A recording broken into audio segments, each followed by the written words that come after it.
De la même façon qu'on nous avait fait croire, nous les Congolais, que la Légion française avait libéré Kolwezi, ce qui était un gros mensonge, puisque les Kolwezi étaient libérés par le 3e bataillon para du Major Mayele.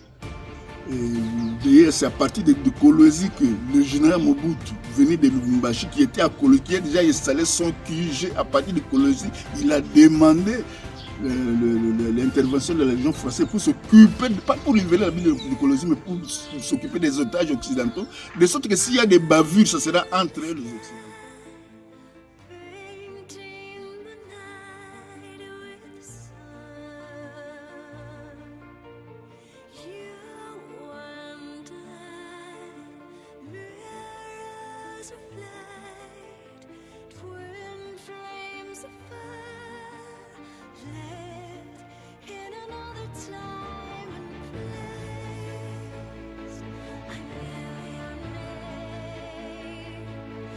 En 2014, les Russes ont mis au point le système cartouche, un système de débrouillage de l'autonomie dont ils détiennent le monopole.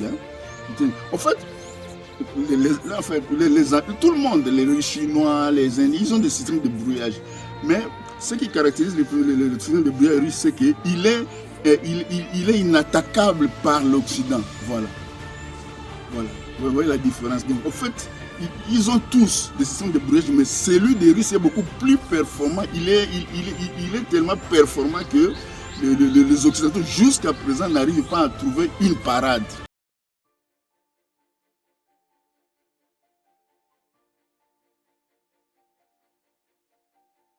Cette 5e partie s'intitule, le sous-titre, donc le titre pour la 7e vidéo, c'est Fin du mythe atlantiste et avenir de l'Europe. Voilà. Pourquoi nous disons ça? Nous disons ça, c'est par rapport à notre apostolat. Votre serviteur a toujours dit qu'il est engagé dans un apostolat consistant à combattre les mensonges par la vérité. Ceux qui nous ont suivis jusqu'à présent ont compris que nous avons fait un effort de présenter le vrai visage de Vladimir Poutine, qui n'est pas un homme, qui n'est pas un nouvel Hitler comme on voulait le dire, qui est plutôt un homme de paix. Et nous avons donné des fondements idéologiques, hein, des motivations idéologiques de l'impérialisme qui avaient poussé Vladimir Poutine non à agresser l'Ukraine, mais à défendre la souveraineté de la Russie. Aujourd'hui, comme nous l'avons dit, nous allons parler nous allons plancher sur cette 5e partie, cette 5e vidéo, intitulée Fin du mythe atlantiste et avenir de l'Europe. Pourquoi nous parlons du mythe atlantiste? Je crois que ça, c'est vraiment fondamental. Nous parlons du mythe atlantiste puisque il y a un mensonge, il y a eu un gros mensonge à la fin de la 2e guerre mondiale. L'impérialisme américain a établi, pour avoir les dirigeants européens, de même qu'hier, à la fin de la 2e guerre mondiale, ils ont eu les dirigeants européens, de même aujourd'hui, ils ont eu le pouvoir de Zelensky, en lui faisant croire que les États-Unis avaient la capacité de défendre militairement l'Europe, l'Ukraine. Non. Nous allons le démontrer dans cette vidéo. Nous allons démontrer que ce mythe atlantiste-là, la création de l'OTAN, hein, qui était justifiée par cette alliance entre les États-Unis qui devait mettre à profit leur puissance militaire pour défendre l'Europe en cas d'une agression de la Russie, c'était un gros mensonge historique. Les États-Unis n'ont jamais eu de capacité de défendre l'Europe contre la Russie. Nous allons démontrer, nous allons disséquer ce mythe-là à travers 3 postulats. Le premier postulat qui a fondé ce mythe-là, c'est le premier postulat mensonger, celui de la victoire solidaire des Alliés et des Russes sur les Allemands. Donc, comme nous allons le voir, les Alliés disons, les Occidentaux et les Russes n'avaient pas vaincu ensemble les Allemands. Non. Ce sont les Russes qui ont battu l'armée allemande. Ça, c'est le premier postulat mensonger. Le deuxième postulat mensonger, c'est la propagande de l'impérialisme a réussi à faire croire à l'opinion que l'armée russe était une armée vétuste, hein, avec un armement archaïque. Hein. Donc, c'est faux. C'est plutôt le contraire.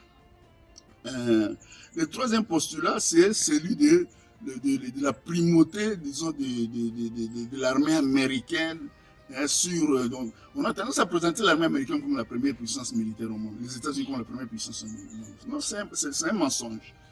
Voilà les trois postulats mensongers qui fondent le mythe atlantiste sur lequel nous allons pencher aujourd'hui. On commence par les premiers.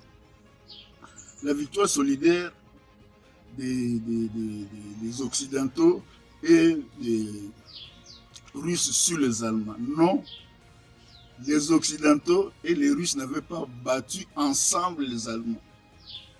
Ce sont les Russes qui ont vaincu seuls la Wehrmacht d'Hitler. Je le démontre, je ne le dis pas d'une manière... non, il y a des faits.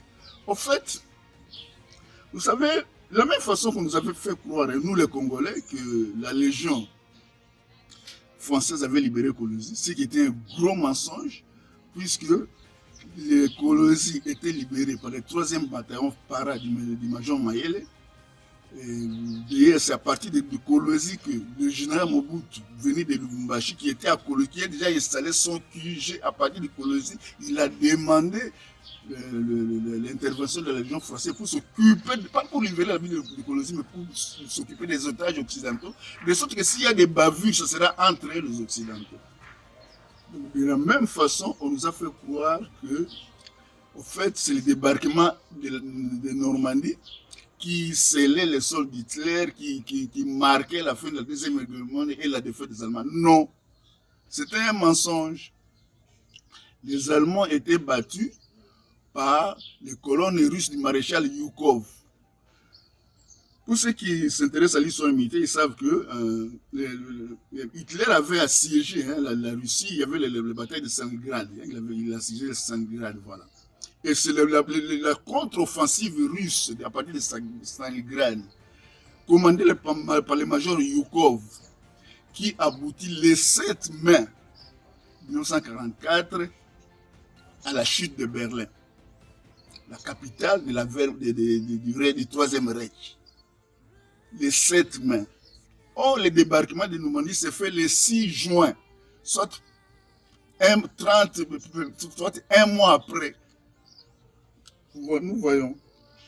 Au fait, qu'est-ce qui se passe le 7 juin 1944? Le maréchal Yukov défait les Allemands. Les troupes russes entrent dans Berlin. Adolf Hitler, le Führer du 3e Reich, le numéro 1 de l'Allemagne, il se suicide. Ça, c'est d'abord un. Toujours le 7 mai, Hitler se suicide. Les généraux allemands, toujours le 7 mai, capitulent. Ils signent un acte de capitulation face aux Russes, pas face aux Alliés. Et les Russes n'étaient pas ensemble avec les Alliés, non. Le 7 mai 1944, le général Gustav Jodl, représentant le haut commandant de l'armée allemande, signe la capitulation devant les Russes à Berlin. Ce sont des Russes qui prennent seuls Berlin. L'image est là où ils hissent les drapeaux, c'est les drapeaux russes qu'ils hissent au sommet du Parlement allemand, qui était une faute symbolique. Hitler est suicidé. Les généraux allemands signent l'acte de capitulation. Donc la guerre était déjà finie. Mais à quoi, pourquoi à quoi servait alors le débarquement de la Normandie? Donc c'était un petit cinéma. Puisque, en fait, il pouvait y avoir de la résistance, mais pas au point de susciter mobiliser cette armade-là. Non, c'était un cinéma, c'était une manipulation de l'opinion. Hitler était vaincu par les Russes. Je l'ai dit, j'ai donné des dates, j'ai parlé de la capitulation. En fait, ceux qui connaissent la chose militaire, la capitulation, c'est l'acte. C'est l'acte par lequel une armée, les avoue un échec. Donc voilà le premier postulat mensonger. Les Occidentaux et les Allemands n'avaient pas vaincu ensemble. Non, les Occidentaux et les Russes n'avaient pas vaincu ensemble les Allemands. Ce sont les Russes seuls qui ont vaincu les Allemands. Ça, c'est le premier. Le deuxième, c'est celui de la vétusté, du caractère archaïque de l'armée russe. Même au début de la guerre d'Ukraine, on nous a fait croire à ces mensonges-là. Ils disaient un armement datant de la Deuxième Guerre mondiale. Non. Au contraire, depuis toujours, l'armée russe a toujours accusé une longueur d'avance par rapport à l'armée des États-Unis. L'armée russe a toujours accusé une longueur d'avance. Ceux qui sont bien renseignés en l'histoire militaire, ils sauront que déjà dans les années 1905, quelque chose comme ça, les Russes avaient déjà mis au point une technologie de brouillage, de brouillage électronique. C'était déjà embryonnaire, mais c'était déjà au début. Plus récemment encore, en 2014, les Russes ont mis au point le système un système de brouillage électronique dont ils détiennent le monopole. Hein. En fait, tout le monde, les Russes, Chinois, les Indiens, ils ont des systèmes de brouillage. Mais ce qui caractérise le système de brouillage russe, c'est qu'il est inattaquable par l'Occident. Voilà. Vous voyez la différence. Donc, en fait, ils ont tous des systèmes de brouillage, mais celui des Russes est beaucoup plus performant. Il est tellement performant que les Occidentaux, jusqu'à présent, n'arrivent pas à trouver une parade. Je vais donner certains faits pour les démontrer. En 2016, il y a un navire de l'armée américaine, le USS Donald Cook. Le USS Donald Cook qui était en mer Baltique. Ça, c'est en avril 2016. Qui se trouvait en mouvement en mer Baltique. Et l'équipage du navire a vu un vieil avion russe de la Deuxième Guerre mondiale survoler le bâtiment. Or, en matière des droits de la guerre, la distance là, c'était c'était déjà une provocation. Ils devaient réagir. Ils devaient réagir pour se protéger. Mais qu'est-ce qu'ils ont constaté? C'est que rien ne marchait dans le bateau. Les GPS, les systèmes de déclenchement des missiles, tout était paralysé. Comment? Les Russes étaient venus, le vieil avion russe était seulement venu les narguer. Donc, la présence de cet avion-là, avec les dispositifs de brouillage électronique dont les Russes détiennent le monopole sur l'OTAN, ils ont bloqué, ils ont neutralisé les bateaux là. On ne pouvait pas tirer, on ne pouvait pas prendre une bonne direction. Donc, ils étaient neutralisés grâce à ces systèmes-là dont les Russes détiennent le monopole. Entre-temps, on dit que l'armée russe est une armée archaïque. Il y a ça. Il y a, par exemple, la guerre de Syrie, la Syrie. Les gens disent toujours, hein, la défaite des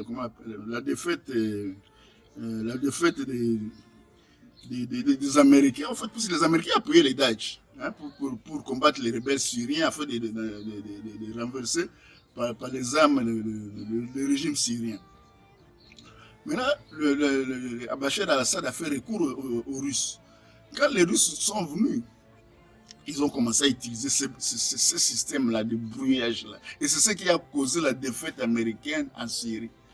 Et à ce propos, il y a le général Raymond Thomas, hein, qui était le commandant des forces spéciales russes et américaines en Syrie, qui avait fait une intervention lors d'un symposium en Floride pour avouer ce fait-là que en Syrie, ils se sont retrouvés devant une situation où ils étaient incapables de protéger les chars, les avions, les missiles russes, du système de brouillage électronique, disons tout ce qui est engin américain, ils étaient incapables de les protéger contre le brouillage par les Russes. Le général Raymond Thomas, le commandant des forces spéciales américaines en Syrie, l'a reconnu. Ça, c'est un fait.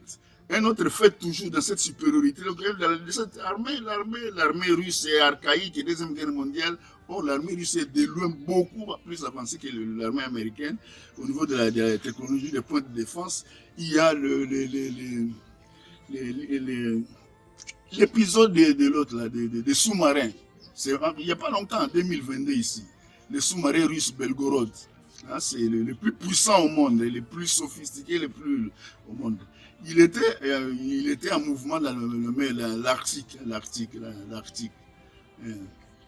Alors, l'OTAN les suivait, c'est normal, puisque l'Arctique, c'est la limite de la frontière entre les États-Unis et l'autre, la Russie. Les Américains suivaient, mais à un moment donné, pour narguer les Américains, les Russes ont fait déployer le système là de brouillage. C'est connu. Hein, c'est connu, et même la presse en a parlé, de la disparition des sous-marins Belgorod, des radars de l'OTAN. Voilà. C'est le deuxième postulat mensonger, c'est de l'armée russe qui est l'armée archaïque. Non, l'armée russe est à plusieurs longueurs d'avance. Quand au niveau de l'arsenal nucléaire, qui est de la technologie de défense par rapport aux armées des États-Unis et de l'OTAN. Alors, ainsi dit, la question qu'on peut se poser, est-ce que, au jour d'aujourd'hui, ça vaut encore la peine que les Européens continuent à croire au mouvement atlantiste? Parce que le mouvement atlantiste, c'était quoi? C'était un marché. Les Européens perdaient une partie de leur souveraineté. Pourquoi? Puisque en échange de la capacité des États-Unis de les protéger d'une agression militaire russe. Or, il a été démontré depuis toujours que les États-Unis n'ont jamais gagné une guerre. Nous pensons ici notamment au Vietnam. Les États-Unis n'ont pas gagné au Vietnam, ils se sont retirés sans avoir terminé le boulot. En Somalie, la même chose. En Syrie, pareil. Et dernièrement en Afghanistan, où ils étaient mis en déroute par des talibans sous-armés. Et la question que les Européens doivent se poser, comment est-ce qu'une armée qui n'est pas capable de neutraliser des talibans, des mineurs, des rebelles talibans sous-armés, et comment cette armée-là, vous pouvez croire qu'elle peut défendre l'Europe? Comment cette armée-là, comment est-ce que les Européens... C'est ça la question. C'est ça la question. Comment est-ce que les Européens peuvent continuer à croire à cette capacité irréelle des États-Unis à les défendre et à continuer à brader leur souveraineté au motif qu'en cas de problème, ce sont les États-Unis qui vont venir nous défendre? Churchill était tombé dans le piège pour la Deuxième Guerre mondiale. Dernièrement, c'est Zelensky qui est tombé dans ça. Zelensky était convaincu que par rapport à tous ces mensonges-là, que les États-Unis allaient le défendre.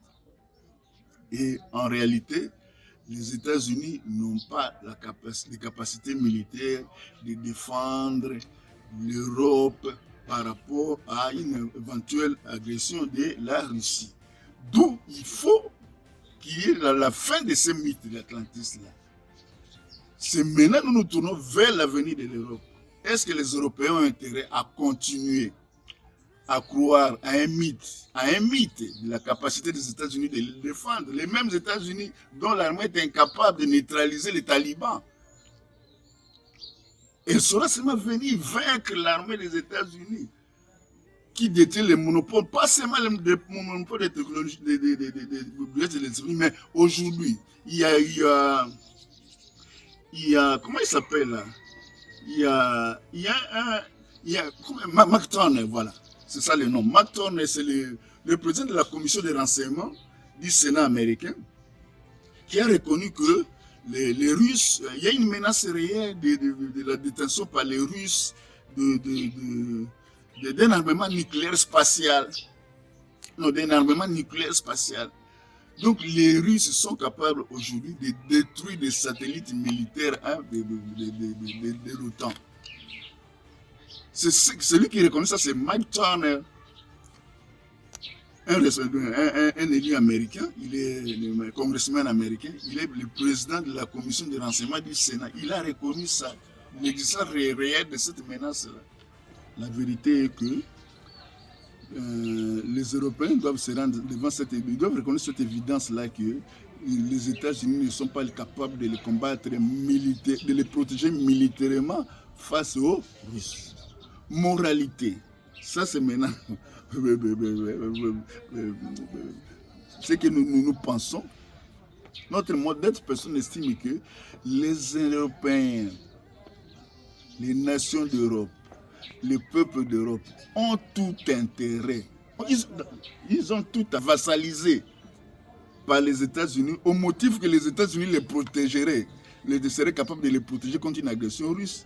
Ils ont intérêt à cesser et à harmoniser plutôt leur vue sécuritaire et économique avec les Russes. La Russie du camarade Vladimir Poutine qui est très europhile. Dans une des vidéos passées, j'avais dit qu'à son arrivée au pouvoir, il avait cherché à intégrer la Russie dans l'Union européenne.